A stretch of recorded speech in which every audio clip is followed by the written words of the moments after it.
संध्याकाळचा आज स्वयंपाक बनवायचा आहे, तर कुणाला जास्त भूक नाही आहे म्हणून झटपट असा पुलाव बनवणार आहे. तर कांदा, बटाटा, मटार, टोमॅटो आणि काजू घेतले. या ठिकाणी हा तांदूळ भिजत घातलाय बासमती, आणि इथं आलं आणि लसूण असं ठेचून घेतले. तर झटपट असा पुलाव बनवूया. तर तेल तापत आलंय, त्यामध्ये आपण कांदा ऍड करूया.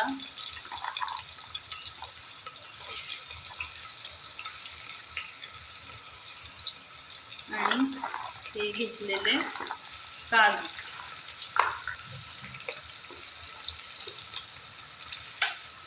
छान पाऊस पडतोय जोरदार, तर मस्तपैकी गरमागरम पुलाव, रायता, पापड आणि लोणचं असा आजचा रात्रीच्या जेवणाचा बेत आहे.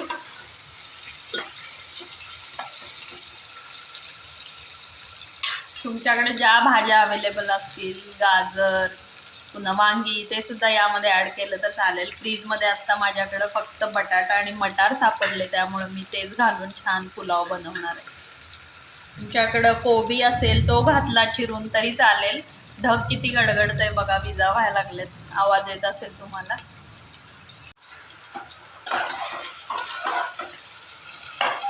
कांदा छान गोल्डन ब्राऊन होईपर्यंत इथं परतून घेतलाय. आलं लसणाची पेस्ट,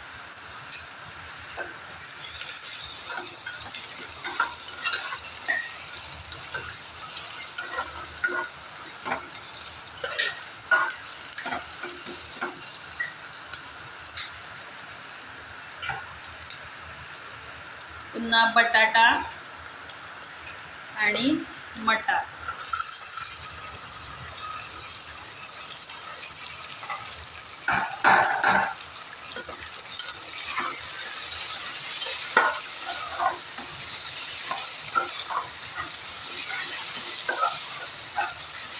तर आता टोमॅटो पण ऍड करूया.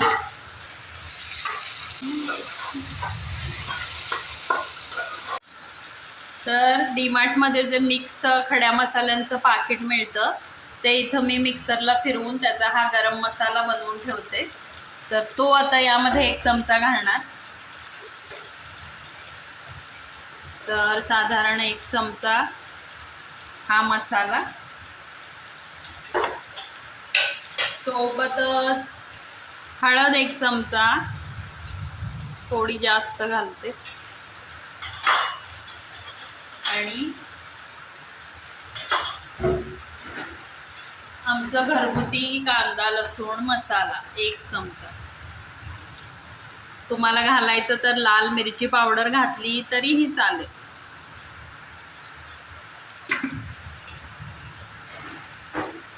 आणि चवीनुसार मीठ.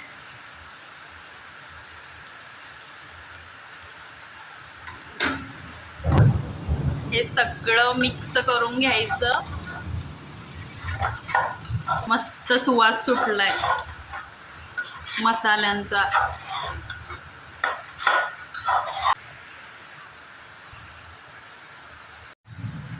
यामध्ये आता तांदूळ घालून घेतलाय. तर तांदूळ मी साधारण 1.5 वाटी घेतलेला बासमती. लॉंग ग्रेन असला तर तो वापरला तरी चालेल. बासमतीचा वास एकदम छान येतो. आणि आता ती 3-3.5 वाट्या पाणी गरम करायला ठेवणार आहे, कारण तांदूळ 1.5 वाटी होता. आणि आता पाणी घालते, आणि आता याला 2 शिट्ट्या काढायच्या, आणि आपला पुलाव जो आहे तो एकदम छान असा मोकळा बनून तयार होतो. आणि त्यानंतर मग कोथिंबीर आणि थोडा पुदिना ॲड करायचा.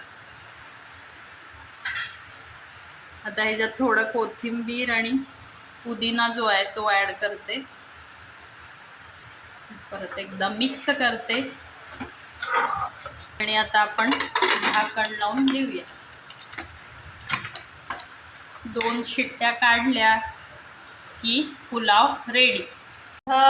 रायता बनवणार आहे, तर त्यासाठी टोमॅटो, काकडी, कांदा चिरून घेतलेला आहे. इथं कोथिंबीर आहे, पुदिना आहे त्यातच. तर आता हे दह्यामध्ये मिक्स करून घेते. शेंगदाण्याचा कूट थोडा घालायचा, म्हणजे छान टेस्ट येते. तर रायता आपला तयार झालेला आहे. दही, कांदा, टोमॅटो, शेंगदाण्याचा कूट, कोथिंबीर, पुदिना आणि मीठ. तर पुलावसोबत खाण्यासाठी इथं पापड देखील तळून घेतले आहेत. उडदाचे संपले आहेत, त्यामुळं हे तळून घेतलेले आहेत. कुकर गार झाला आहे आणि या ठिकाणी आपला गरमागरम पुलाव असा खाण्यासाठी तयार झालेला आहे. तर आता गरम भात, तूप सोबत पापड आणि रायता. तर असं आहे रात्रीचं जेवण. तुम्ही नक्की ट्राय करून बघा. खूप सोप्या पद्धतीनं बनवलेला हा पुलाव आहे, पण अगदी टेस्टी लागतो. तर आजचा व्हिडिओ कसा वाटला जरूर कळवा. आपण भेटू नवीन व्हिडिओसोबत. तोपर्यंत मस्त खा आणि मजेत राहा. धन्यवाद.